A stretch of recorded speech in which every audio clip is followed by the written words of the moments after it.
Kalau kita lihat riwayat ya tentang Abu Zar ini bukan asli penduduk kota Madinah, Mekah atau Madinah. Abu Zar ini orang pedalaman, orang agak jauh dari kota Mekah. Abu Zar ini dari Bani Ghifar, Bani Ghifar ini dikenal orang-orang berani, dan banyak dari Bani Ghifar ini orang-orang yang, mohon maaf kalau bahasa kita ini, para begal. Ya, para begal. Ya. Jadi ketika Abu Zar ini sudah meyakini tentang kebenaran Rasulullah SAW,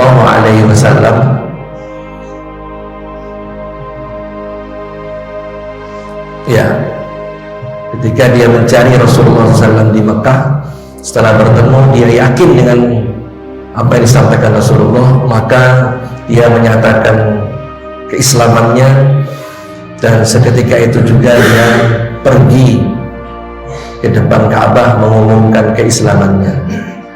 Di saat mana ketika itu jika ada orang yang masuk Islam, mereka diam-diam karena takut.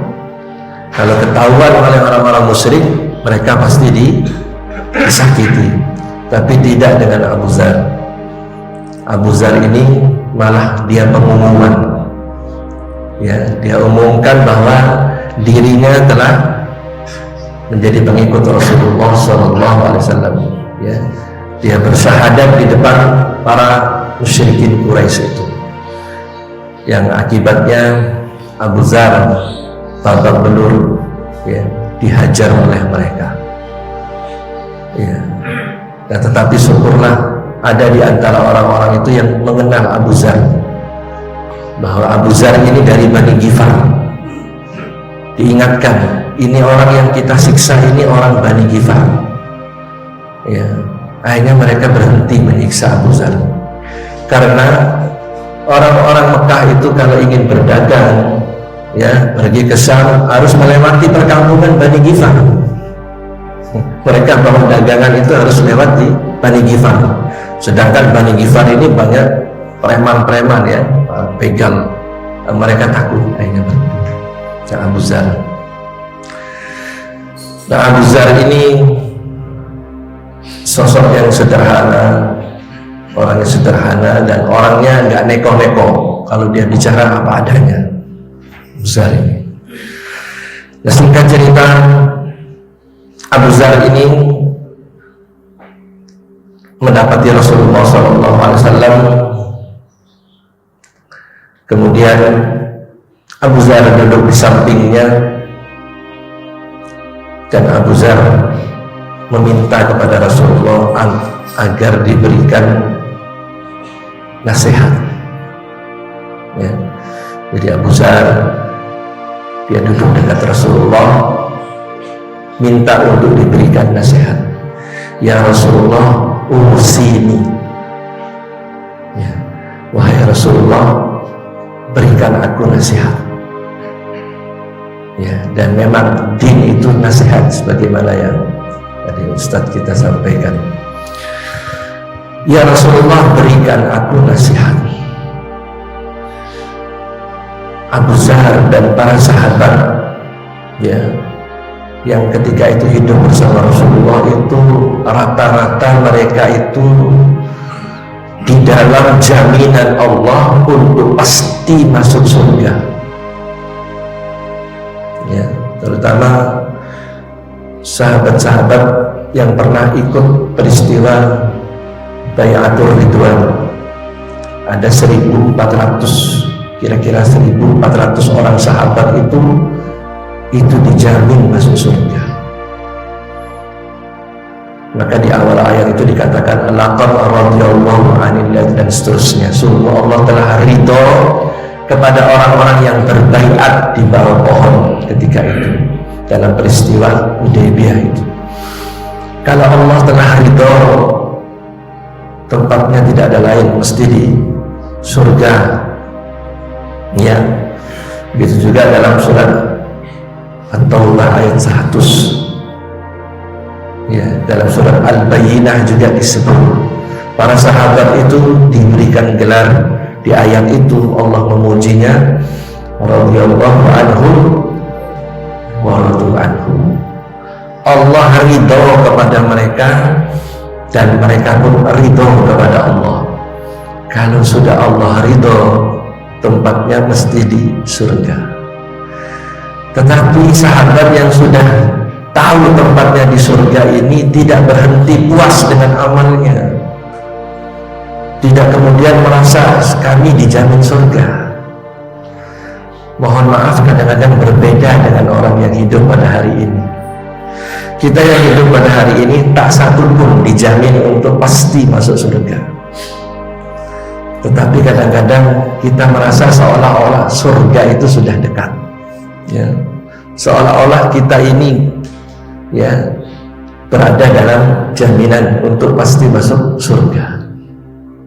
Ya, na'udzubillah min dzalik. Ya, seorang sahabat Abu Dzar begitu butuhnya dengan nasihat, padahal sudah jelas tempatnya di surga, maka mestinya kita ini lebih butuh lagi. Kita yang hidup sekarang ini, lebih-lebih di akhir zaman ini, mestinya lebih butuh lagi mendengarkan nasihat, ya, mendengarkan tazkirah, ya, karena peringatan kita ini tidak luput daripada fitnah, daripada ujian-ujian kehidupan yang merusak iman. Maka hati ini sebetulnya selalu membutuhkan untuk diberi nasihat. Tapi sayang hari ini, ya, kadang-kadang sebahagian orang merasa tidak perlu, tidak butuh kepada nasihat. Ya, maka beruntunglah kita yang selalu duduk di majelis-majelis seperti ini. Insya Allah dengan adanya majelis-majelis tazkirah, majelis ta'lim, ada kajian-kajian, tausiah-tausiah, ini salah satu wasilah untuk menjaga keimanan kita, lebih-lebih hidup di akhir zaman yang penuh dengan kerusakan. Singkat cerita, Abu Dzar meminta kepada Rasulullah untuk diberikan nasihat. Ya Rasulullah, usili, wahai Rasulullah, beri aku nasihat. Maka Rasulullah SAW memberikan beberapa nasihat. Ya, di antaranya, alaika bi taqwallahi, ya, fa inna rasul amri kullah. Jadi yang pertama, Nabi menasihatkan alaika bi taqwallah, fa inna rasul amri kullah. Hendaklah engkau selalu bertakwa kepada Allah, karena takwa ini pangkal segala urusan. Takwa ini pokok segala urusan.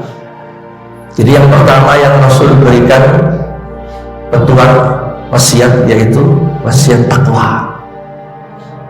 Ya, dan selalu, ya, Rasulullah kemana-mana selalu yang pertama disampaikan yaitu nasihat takwa. Maka ini menjadi ilmu bagi umatnya, sehingga nasihat yang mesti didahulukan yaitu nasihat takwa kepada Allah Subhanahu wa Ta'ala. Dalam ceramah-ceramah, ya, di mimbar-mimbar, itu yang pertama yang mesti disampaikan yaitu takwa kepada Allah Subhanahu wa Ta'ala. Nah, hendaklah engkau bertakwa kepada Allah Subhanahu wa Ta'ala. Takwa, banyak ulama memberikan pengertian tentang takwa, ya. Tetapi paling tidak di antara pengertian-pengertian yang banyak itu yaitu takwa, yaitu kita taat kepada Allah. Takwa juga bermakna at-ta'ah, taat kepada Allah dalam arti kita lakukan apa yang Allah perintah dan kita jauhi apa yang Allah larang. Ya, taat untuk melaksanakan apa yang menjadi Allah, perintah Allah. Tahu perintah Allah, lakukan. Ya. Kemudian taat untuk selalu menjaga, menjauhi larangan-larangan Allah SWT. Ini takwa.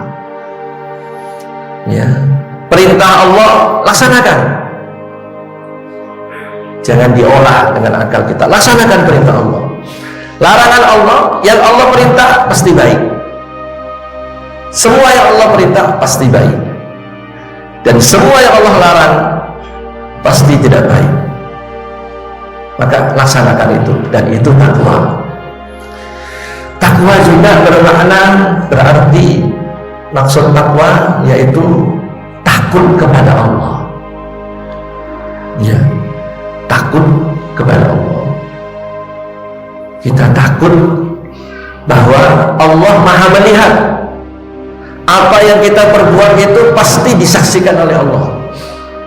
Ya, ini pengertian takwa juga bermakna takut kepada Allah, karena Allah Maha melihat. Karena semua amal pasti dipertanggungjawabkan di hadapan Allah. Ya, termasuk Sayyidina Ali sendiri memberikan makna tentang takwa, al-khawfu minal jalil. Takut kepada Allah. Al-Jalil itu salah satu nama Allah. Takut kepada Allah. Ini takwa. Ya. Kenapa harus takut kepada Allah? Karena Allah Maha melihat. Karena semua amal ini tidak ada yang lolos begitu saja. Selalu ya diawasi, dicatat oleh malaikatnya, dan nanti seluruh amal sekecil apapun pasti dibalas. Itu takwa. Dan pengertian ini penting sekali. Ya, takut kepada Allah, bahwa Allah selalu melihat kita, dan seluruh yang kita perbuat ini pasti akan dipertanggungjawabkan di hadapan Allah Subhanahu wa Ta'ala. Tetapi kadang-kadang di hari-hari ini, lebih-lebih di akhir zaman ini, takwa itu begitu banyak diucapkan. Ya, di mana-mana takwa diucapkan, di mimbar-mimbar disampaikan, ya, kadang di upacara-upacara disampaikan, ya, di dalam pesan-pesan penting, ya, di kampung-kampung, ya, di acara-acara penting, bahkan di rapat-rapat kenegaraan, ya, biasanya didahului, ya, untuk bertakwa kepada Allah dan sebagainya dan sebagainya. Tetapi kadang-kadang takwa itu sendiri tidak banyak dilakukan oleh orang. Ya, diucapkan sering, ya, tetapi untuk melaksanakan tidak banyak orang yang mau melaksanakan. Dalam kenyataan banyak orang yang ternyata tidak takut kepada Allah. Ya, tahu Allah Maha melihat, ya, tahu semua amal bakal dibalas di hadapan Allah, tapi nggak takut kepada Allah. Nah, ini masalah. Ini masalah. Ya, jadi, masya Allah, alhamdulillah min dzalik. Memang hati kita ini kalau sudah banyak kotorannya, itu ringan saja melakukan perbuatan dosa. Kalau sudah hati kita ini banyak kotorannya, rasa takut itu semakin tipis, ya, sehingga melakukan dosa-dosa itu ringan sekali. Ya, alhamdulillah min dzalik. Ucapan takwa ini di mana-mana diucapkan, ya, dari orang rakyat jelata sampai pejabat tinggi banyak mengucapkan takwa, pesan takwa disampaikan, tapi dalam prakteknya takwa itu kadang-kadang masih jauh. Banyak orang tidak takut, banyak orang tidak takut, ya, meninggalkan apa yang Allah perintah. Perintah-perintah Allah itu dengan ringannya ditinggalkan orang. Ya, banyak orang tidak takut melanggar larangan-larangan Allah, gak takut melanggar larangan Allah. Sifat manusia memang selalu tidak jauh dari dosa. Kalau manusia berbuat dosa, kemudian dia sadar bahwa Allah melihat, Allah bahkan balas dosa itu, dia akan takut untuk berbuat dosa lagi. Tetapi hari ini manusia berbuat dosa, kemudian tidak takut, tidak menyesal, berbuat dosa lagi dan berbuat dosa lagi. Karena apa? Tidak ada rasa takutnya di dalam hatinya. Maka Rasulullah selalu menyampaikan, mengingatkan itu, takwa Allah, takwa Allah. Ya. Taatlah kepada Allah, takutlah kepada Allah. Kenapa selalu diingatkan? Kita ini manusia, tempatnya salah, tempatnya keliru. Maka itulah perlunya selalu diingatkan nasihat takwa itu. Takutlah kepada Allah. Nah, yang jadi persoalan hari ini kadang-kadang takwa itu begitu banyak diucapkan, tetapi pengamalannya ya masih kurang. Masih banyak orang yang belum mampu untuk takut kepada Allah, sehingga dengan ringannya apa yang menjadi perintah Allah ditinggalkan, dengan ringannya dosa-dosa itu ya dilakukan, dari satu dosa berpindah ke dosa lain. Ya, berbeda dengan para sahabat Rasulullah SAW yang hidup bersama Nabi. Ya memang pasti berbeda lah ya. Dan mereka itu memang orang-orang yang tidak tertandingi sepanjang masa. Kepada mereka lah kita mesti mencontoh ya, generasi terbaik yang tidak tertandingi sepanjang masa, yaitu para sahabat Nabi ridwanullah alaihim ajma'in ya. Mereka berbuat dosa juga, berbuat salah juga, tapi ketika mereka berbuat dosa ya, mereka cepat-cepat sadar bahwa itu dosa ya. Mereka tidak berlama-lama dalam dosa karena mereka betul-betul takut kepada Allah, betul-betul mereka tahu amalnya sedang diperhatikan Allah, dan nanti apa yang dilakukan bakal dibalas oleh Allah. Banyak contohnya ya, ini tentang takwa yang pertama saya takut kepada Allah, taat kepada Allah. Banyak contoh dalam sejarah, di antaranya contoh, dan ini luar biasa, ada dua kasus di zaman Rasulullah sama kasusnya, yaitu ada seorang bernama Ma'iz ya, ada seorang yang bernama Ma'iz. Ma'iz ini dia telah berzina. Kemudian setelah dia berzina, dia sadar bahwa yang dia lakukan ini dosa besar. Dosa besar yang dia lakukan ini bukan dosa kecil. Maka Ma'iz gak dapat tidur, gak bisa tidur ya. Ma'iz kepikiran, hari-harinya selalu ditakuti dengan dihantui dengan dosa-dosanya, karena dia tahu bakal dibalas itu. Padahal ketika dia berbuat dosa, nggak ada orang tahu. Dia berzina, ya. Sementara dia sudah mempunyai istri. Ini namanya zina muhsan. Ya, zina muhsan. Di dalam Islam orang berzina yang sudah bersuami atau beristri itu hukumannya rajam, dilempar batu, ditanam ya, sampai dadanya, kemudian dilempar batu, disaksikan oleh orang banyak sampai mati. Itu baru habis dosanya. Ya, jadi orang yang sudah dihukum dengan aturan syariat Islam itu dosa-dosanya habis. Ya, itu indahnya syariat Allah. Jadi di sana dia nggak dapat lagi. Ma'iz ini akhirnya karena dia selalu dihantui ketakutan, dia datang menyerahkan diri, ya Rasulullah, saya telah berzina.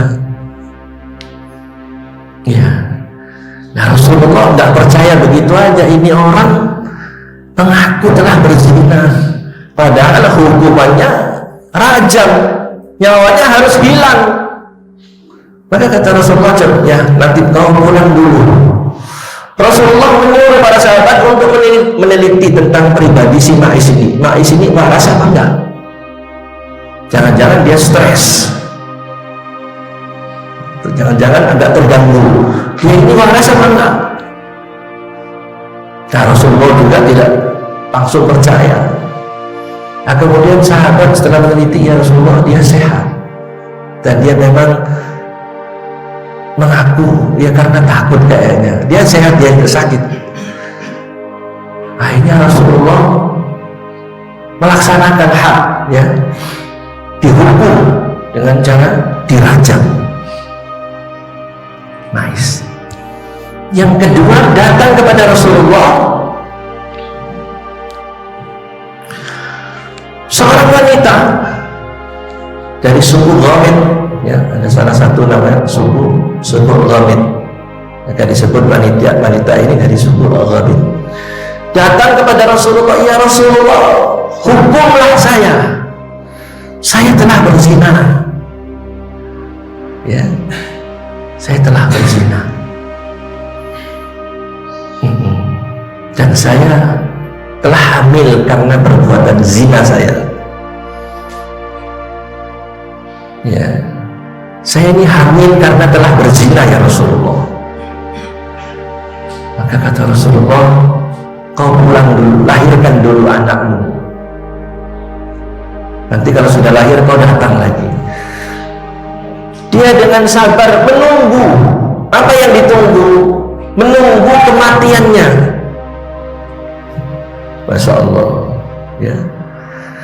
Dia tunggu sampai dia selesai melahirkan, dia bawa bayinya, ya Rasulullah, saya sudah melahirkan anak. Tolong hukum saya ya Rasulullah. Kata Rasulullah, kau pulang dulu, kau susui dulu anakmu sampai usia anakmu cukup, ya, usia penyusuan itu minimal 2 tahun. Susukan dulu anakmu. Jadi kalau sudah engkau pisah susu dengan engkau, datang kembali. Pulang dia. Setelah masa penyusuannya selesai, dia datang, ya Rasulullah, anaknya digambarkan, anaknya itu datang di tangannya membawa roti. Ya, anak kecil itu di tangannya bawa roti. Ya Rasulullah, ini anak saya sudah selesai menyapihnya. Ya, barulah Rasulullah memerintahkan agar si wanita ini dirajam.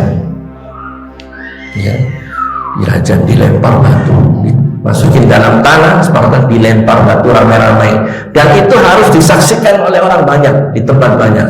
Apa hikmahnya? Agar orang tahu inilah hukuman bagi orang yang zina.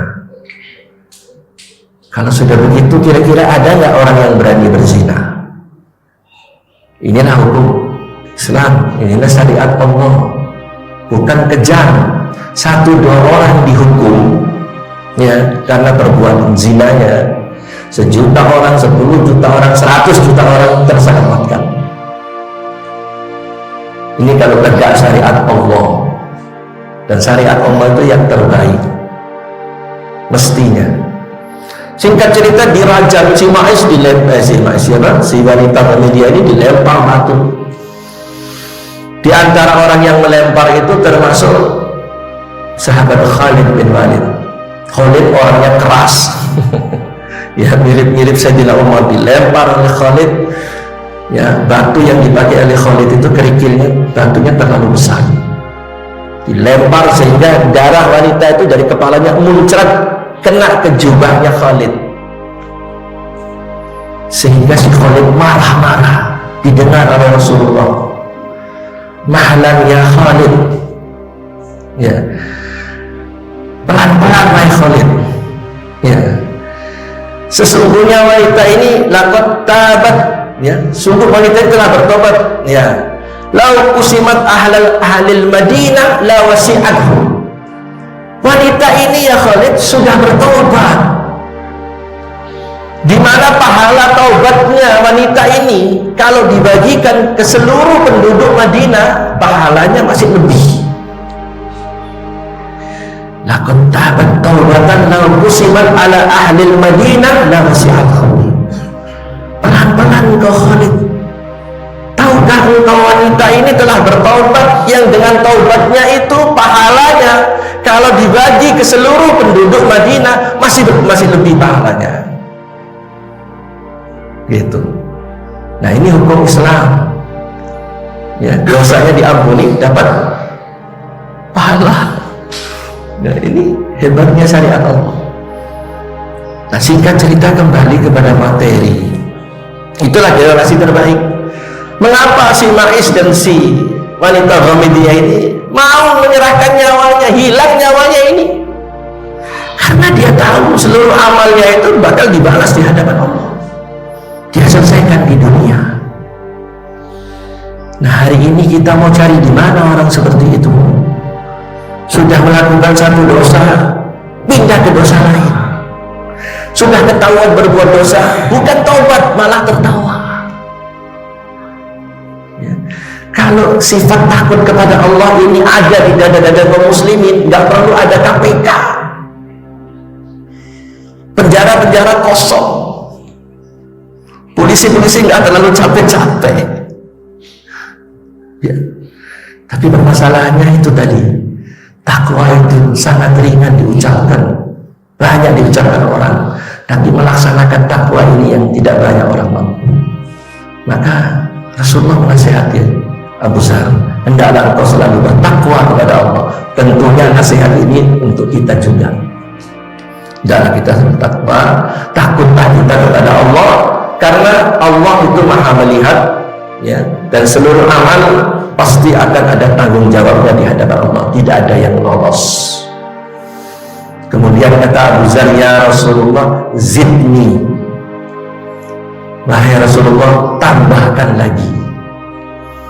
Ya, kadang-kadang kalau di zaman kita ini, kadang-kadang ya, insya Allah di masjid ini orang biasanya kalau ada ceramah panjang sedikit sudah mulai nggak tenang, resek-resek kiri kanan, ya. Ada yang garuk-garuk lah, ada yang ngantuk. Ya, gitu. Ini zidni, ya Rasulullah, tambahkan lagi. Maka kata Rasulullah, ya Abu Dzar, alaika bitilawatil Qur'an wa zikrillahi azza wa jalla, fa innahu nurun laka fil ardi wa dukhrun laka fis sama. Hai Abu Dzar, hendaklah engkau selalu tilawah Al-Quran, selalu engkau membaca Al-Quran. Karena orang yang selalu membaca Al-Quran, ya, dan berzikir kepada Allah, hendaklah engkau selalu baca Al-Quran dan berzikir kepada Allah azza wa jalla, fa innahu nurun laka fil ardi wa dukhrun laka fis sama. Karena orang yang selalu membaca Al-Quran dan berzikir kepada Allah akan menjadi cahaya baginya di bumi, dan akan menjadi simpanan tabungan nanti di akhirat, di langit maksudnya di akhirat. Itu wasiat Rasulullah, baca Quran dan selalu berzikir. Ya, dahulu tidak ada mushaf Al-Quran seperti mushaf kita ini, seperti ini. Quran itu turun 5 ayat, ya, 10 ayat, kadang surat pendek 1 surat, turun dalam masa 23 tahun, dicatat oleh beberapa sahabat pencatat wahyu. Ya, mereka membaca berupa lembaran-lembaran. Ya, mereka baca, para sahabat Quran itu mereka baca, kemudian mereka ilmui melalui lisan Rasulullah, dan mereka amalkan Quran itu. Ya, mereka baca Quran, mereka ilmui Al-Quran, ya, melalui guru terbaik Rasulullah, dan mereka amalkan Al-Quran. Karena Quran ini hudan linnas, hudan lil muttaqin. Quran ini bukan sekedar bacaan. Kalau sekedar bacaan saja seperti buku majalah komik itu. Quran ini hudan, berisi petunjuk-petunjuk Allah, larangan-larangan Allah, perintah-perintah Allah, hak batil. Itu isinya Al-Quran. Ya, maka sahabat itu membaca Al-Quran, mengilmui Al-Quran, dan mereka mengamalkan Al-Quran, sehingga kehidupan sahabat itu ibarat dia berjalan di atas cahaya. Dia tahu ini yang hak, dia lakukan. Dia tahu ini batil, dia tinggalkan. Ya, jadi orang yang selalu membaca Al-Quran, mempelajari Al-Quran, kemudian berusaha mengamalkan Al-Quran, inilah yang dimaksud nurun laka fil ardi. Quran itu akan menjadi cahaya di bumi. Dia tahu mana haram, dia tinggalkan. Dia tahu, ya, mana batil, dia tinggalkan. Mana perintah Allah, dia kerjakan. Karena apa? Dia tahu tentang Al-Quran, dia mengilmui Al-Quran, dia baca Al-Quran, dia ilmui Al-Quran, dia amalkan Al-Quran. Orang yang seperti ini ibarat hidup di atas cahaya. Sahabat Nabi itu mereka diberikan gelar Quranun yamshi bainan nas, Quran yang berjalan di tengah manusia. Ya, lisan mereka basah dengan Al-Quran, di dada mereka ada Al-Quran, amal kehidupan mereka cerminan daripada Quran. Padahal tidak satupun Quran seperti sekarang ini. Ya, Quran belum dicetak. Quran itu masih dicatat di kulit-kulit binatang, diukir di pohon-pohon. Tidak satu eksemplar pun Quran. Hari ini Quran entah dicetak berapa juta eksemplar. Tetapi kehidupan versi Qurani langka. Kehidupan versi Quran masih jauh. Padahal Quran sudah jutaan eksemplar. Jangankan mengamalkan Al-Quran hari ini, membaca Al-Quran saja umat kita ini masih malas. Apalagi mengkaji, apa pula mengamalkan. Membaca Al-Quran saja masih malas. Bahkan tidak sedikit banyak rumah di antara orang Islam di dalamnya nggak ada Al-Quran. Cari Quran nggak ada. Ya, nah, sahabat Rasulullah, otak mereka ada Al-Quran, di dada mereka Quran, amalnya merupakan cerminan Al-Quran, maka mereka lah Quran yamsi bainan nas, Quran yang berjalan di tengah Al-Quran. Pantas ya, cuman butuh 23 tahun mereka dimenangkan oleh Allah. Ya, karena apa? Mereka memegang Quran, mengamalkan Al-Quran. Ya. Nah, hari ini kita prihatin. Ya, kadang-kadang umat Islam ini ya masih jauh dari Al-Quran. Ya, belum mencintai Al-Quran. Bahkan hari ini Al-Quran dikalahkan oleh musik. Kalau dahulu di Bima kita mendengar dari orang-orang tua di rumah-rumah itu pada subuh, ya, rumah-rumah panggung dulu itu terdengar orang ngaji Quran. Di surau-surau suara Al-Quran, ya, pada subuh menjelang maghrib orang ngaji. Nah, hari ini kadang-kadang kita prihatin, di rumah-rumah kaum muslimin yang banyak terdengar itu musik, bukan Al-Quran, yang sama sekali tidak ada nilai pahalanya. Ya, Quran sudah dijamin akan menjadi cahaya bagimu dan akan menjadi tabungan di langit. Tetapi kita bersyukur hari ini banyak juga yang sadar tentang Quran. Ada juga yang masih acuh, tapi ada juga banyak juga yang sadar dengan Al-Quran. Dia sekolahkan anaknya belajar Quran, menjadi hafiz Quran. Alhamdulillah sudah banyak. Ya, bahkan hari ini diadakan eksperimen. Sampai jam berapa ini? Nanti kepanjangan saya. Ya, sudah kan? Ya. Diadakan eksperimen, Pak. Orang-orang non-muslim itu disuruh berhenti sebentar, diperlihatkan, disuruh dengar, pakai itu apa? Headset, dengar. 1 menit, 2 menit. Setelah itu bagaimana pendapatmu? Apa kata mereka? Bacaan yang indah. Ada yang mengatakan tenang hati katanya. Lihat aja di YouTube itu, tenang hati katanya. Bacaan yang indah, hati bisa tenang. Ada juga yang diperdengarkan surat Ar-Rahman, nangis, air matanya keluar. Kita kadang-kadang orang baca Quran kita tidur.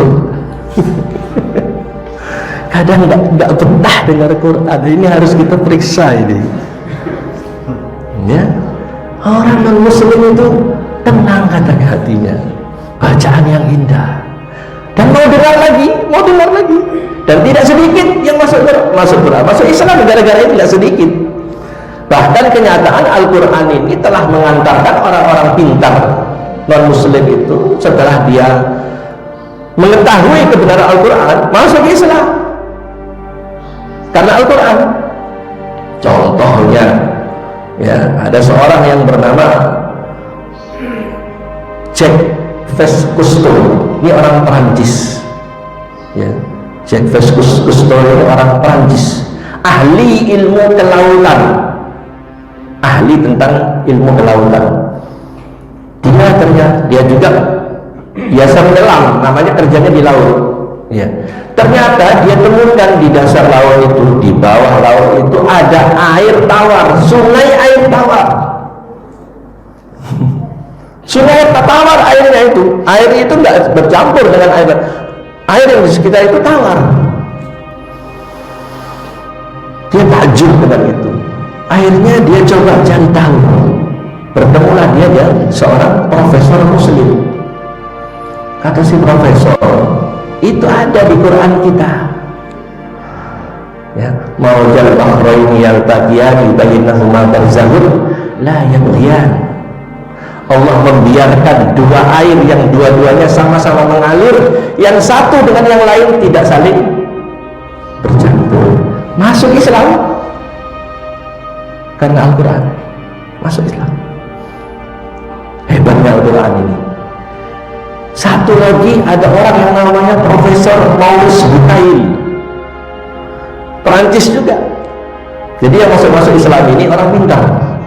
Sebaliknya orang-orang Islam itu biasanya yang keluar murtad itu orang lapar, orang bodoh. Lapar dan bodoh. Itu yang banyak keluar Islam. Yang masuk Islamnya orang-orang pintar. Maurice Bucaille, profesor ahli bedah dari Perancis. Ya.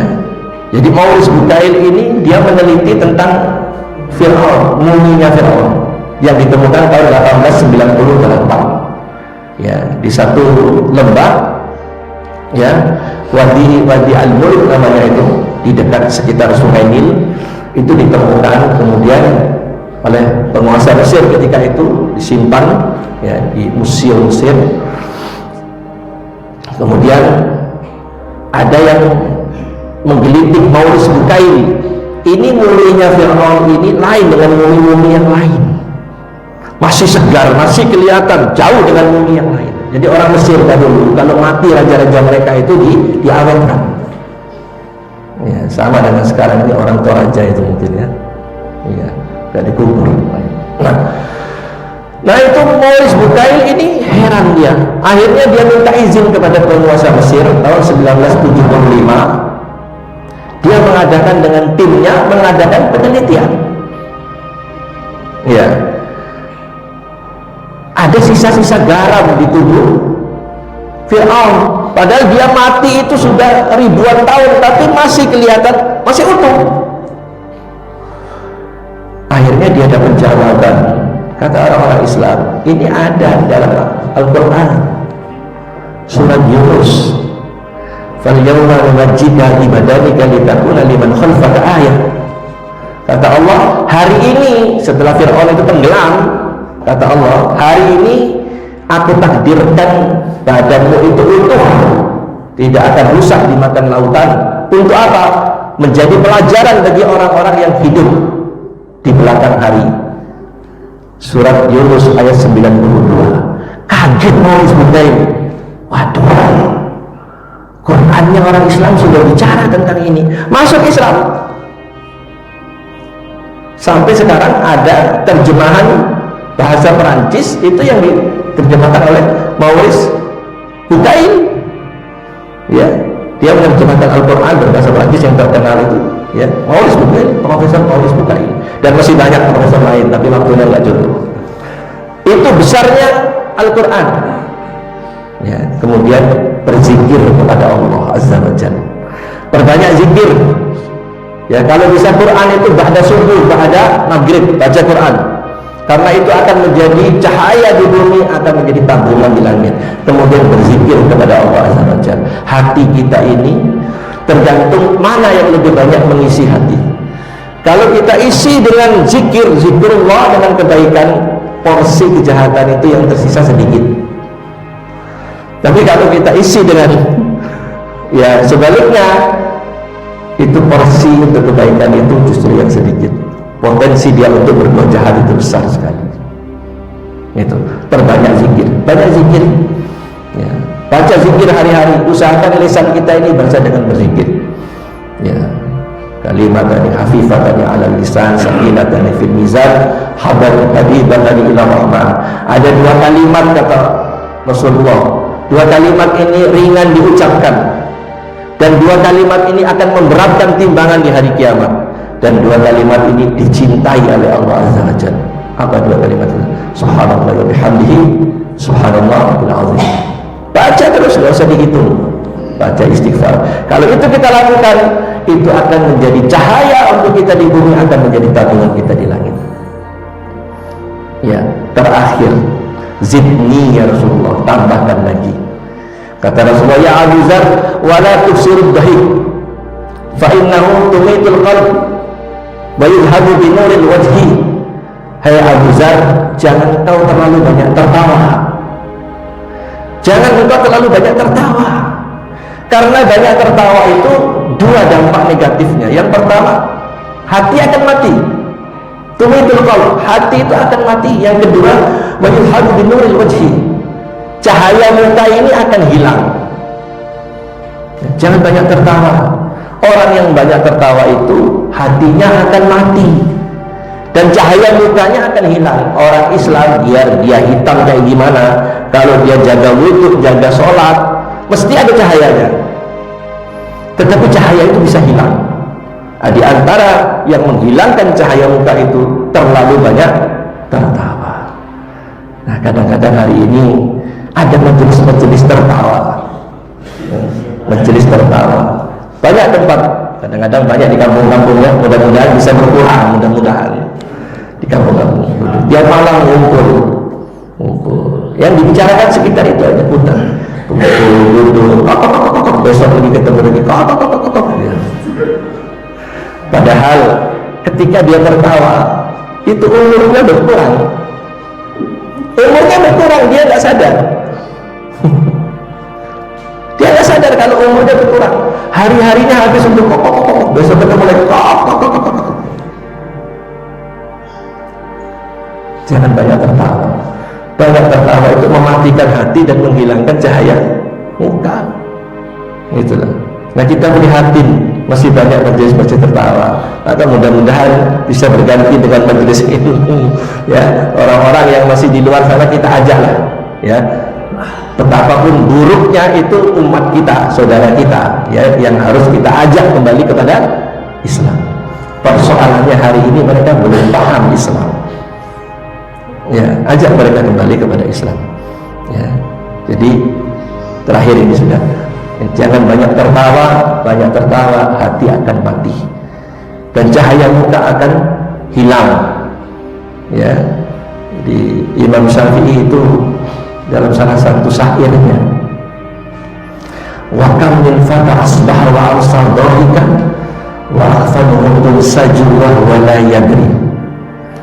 Berapa banyak orang di usia muda kerjanya hanya untuk tertawa-tawa, hanya untuk senang-senang, tertawa-tawa. Berapa banyak orang di usia muda kerjanya hari-harinya hanya untuk senang-senang, untuk ketawa-ketawa. Ya, wa atfanuhu saju wa huwa la yadri, padahal kain kafannya sedang dipersiapkan sementara dia tidak sadar. Luar biasa ini nasihat ini ya. Jadi kita ini sadar atau tidak, ya, umur ini selalu berkurang. Maka mudah-mudahan nasihat-nasihat tadi itu kita bisa amalkan dalam kehidupan, dan insya Allah itu nasihat-nasihat yang sangat berharga. Ya, nasihat untuk Abu Dzar dan untuk umatnya, untuk kita semua. Mungkin cukup dulu apa yang mampu saya sampaikan. Mudah-mudahan yang sedikit ini bermanfaat untuk diri saya dan untuk antum semua. Kita cukupkan ya. Ya, subhanallah wa bihamdika asyhadu an la ilaha illa anta astaghfiruka wa atubu ilaik. Assalamualaikum warahmatullahi wabarakatuh.